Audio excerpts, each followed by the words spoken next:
এই চাচারে বলে একটা পেয়ারা খাইতে হবে, এখান থেকে একটা পেয়ারা খাইতে হবে, প্রয়োজনে ভিজিট নিব না, পেয়ারা একটা খাই মনে যাওয়ার সময়। হ্যাঁ, এই যে টিনটা দেওয়া হয়েছে এখানে কার্নিশটা এখান থেকে অন্তত পক্ষে 1.5 ফিট থাকার কথা, আছে মাত্র 6 ইঞ্চি। এখন এই কার্নিশটা ইনসাফিসিয়েন্ট না, এরপরে কিতা করছে তারা অনেকটা ঢালাই দিছে। দেখো এখন টিনের উপরে ঢালাই দিলে আমরা ওই যে টিনটার উপরে আমি ফাওয়ারা দিলাম, এই টিনটা কিতা ফ্লেক্সিবল না, তো এখন এখানে যদি সিমেন্টের কোনো ঢালাই দেয় এটা ঠিক বনি, এটাও যেন ছাড়ি দিব স্বাভাবিক। এখন তারা কিতা করছে নিচে আবার পলিথিন দিয়ে জাম দিছে, এটা ওয়ার্কম্যানশিপ নাই, এটা ঠিক হয়েছে না। এটা জাস্ট এই কার্নিশটা যখন বিল্ড করতে ওই সময় একটু বাড়াই দিত, তারা কত সুন্দর প্রোফাইল শিট লাগাইছে, কত শখ করে লাগাইছে, কিন্তু এখন পানি পড়িয়ে সারা বিল্ডিং নষ্ট। কলামের ওর আমাদেরকে বলতেছে যে এটা ফাউন্ডেশন দেওয়া বিল্ডিং। হ্যাঁ, অলরেডি কলাম কিন্তু করা, ঢালাই করা, বিল্ডিং এর ওই কর্নারটা সেটেল হয়েছে, ওই সাইডটা 1 ইঞ্চির মতো সেটেলমেন্ট হয়েছে, যার কারণে কলামের জয়েন্ট থেকে ওয়াল ছেড়ে দিছে, তো কর্নার ওইখানে একটু সেটেল হয়েছে। আর যে বাকিগুলো যে ওয়ালের যে ক্র্যাকগুলো আসছে, ডায়াগোনাল যে ক্র্যাকগুলো আসছে, ম্যাক্সিমামই এটা পুরো ওয়ার্কম্যানশিপের জন্য আসছে। আসসালামু আলাইকুম ভিউয়ার্স, যেমনটা দেখলেন আমরা এখন এখানে আসছি গোলাপগঞ্জ। এই জায়গার নামটা কি আমি জানি না আসলে, গোলাপগঞ্জের একটা জায়গা। তো এখানে আমরা আসছি, একটা আপা উনি বাইরে থেকে, দেশের বাইরে থেকে আমাদের ভিডিও দেখে ফোন দিছিলেন। এখানে কিছু ডিজাইন করা হয়েছে সাইটে, এই যে টিন দিয়ে ডিজাইন করা হয়েছে, এগুলো আসলে টিন বলা ঠিক হবে না, এটা প্রোফাইল শিট উনি শখ করে লাগাইছেন অনেক সুন্দর। সো এখানে অনেক সুন্দর সুন্দর প্রোফাইল শিট উনি ইউজ করছেন, কিন্তু এখানে ছাদের কার্নিশটা মাত্র এখান থেকে 6 ইঞ্চি বার করছেন। তো এটা যদি আর একটু বেশি বের হইতো, ধরে অ্যাটলিস্ট 1.5 ফিট জায়গা থাকতো, তাহলে এই টিনের জয়েন্টে পানি লিক করে না। ওনাদের এখান থেকে প্রচুর চতুর্দিকে, বিল্ডিং এর চতুর্দিকে পানি লিক করতেছে। সম্পূর্ণ বিল্ডিং এর ভিতরটা এত সুন্দর একটা জায়গা, এত সুন্দর টাইলস ইউজ করছেন, দামি দামি জিনিস ইউজ করছেন, তো সবকিছু আসলে নষ্ট হয়ে যাচ্ছে সামান্য একটু পুর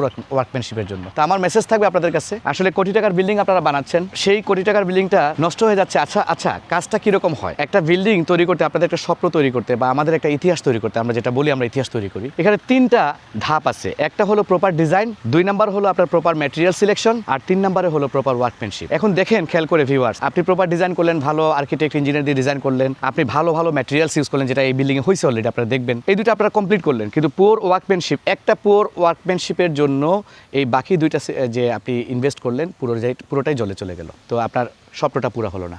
আমরা যেহেতু ইতিহাস গড়ি, পথে প্রান্তরে ঘুরি, আপনাদেরকে নিয়ে ইতিহাস গড়ি, আমরা তাই আপনাদের সাথে এই প্রবলেমগুলো শেয়ার করার চেষ্টা করি, যাতে আপনারা বুঝতে পারেন ইতিহাস গড়তে কত কষ্ট হয়। এখন রোদের মধ্যে দাঁড়িয়ে আছি না, ছাতার দরকার নাই, আমার ভিউয়ার্সরা দেখুক ইতিহাস গড়তে কত কষ্ট হয়। একটু কষ্ট করি না, ঘামও দেখাই, অসুবিধা কি তারেক? এই যে ঘাম পড়তেছে। আচ্ছা, ইতিহাস গড়তে হলে ভিউয়ার্স এভাবেই আমরা গড়ি ইতিহাস, ঝড়ের মধ্যে, তুফানের মধ্যে, রোদের মধ্যে, সব জায়গায় আমরা ইতিহাস গড়ি। আর সেই ইতিহাস গড়ার সবসময় আমি আপনাদেরকে বলি যে ইতিহাস গড়ার সাক্ষী আপনারা, আসলে নট অনলি সাক্ষী, you are the part of our history. Thank you viewers, ভালো থাকবেন, আমাদের জন্য দোয়া করবেন, আমরা যেন আরো পথে প্রান্তরে ঘুরতে পারি, আপনাদেরকে সাড়া দিতে পারি। ইতিমধ্যে যাদের ডাকে সাড়া দিচ্ছি তারা তো হ্যাপি আছেন, কিন্তু যাদের ডাকে এখন পর্যন্ত সাড়া দিতে আমরা পারি নাই, এই অপারগতা আমাদের ক্ষমা করবেন।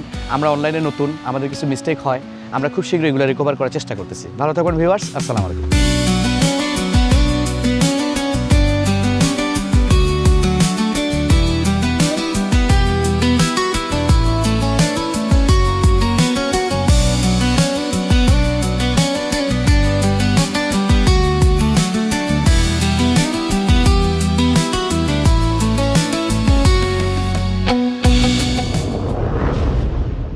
Momota Associates. It's time to create history.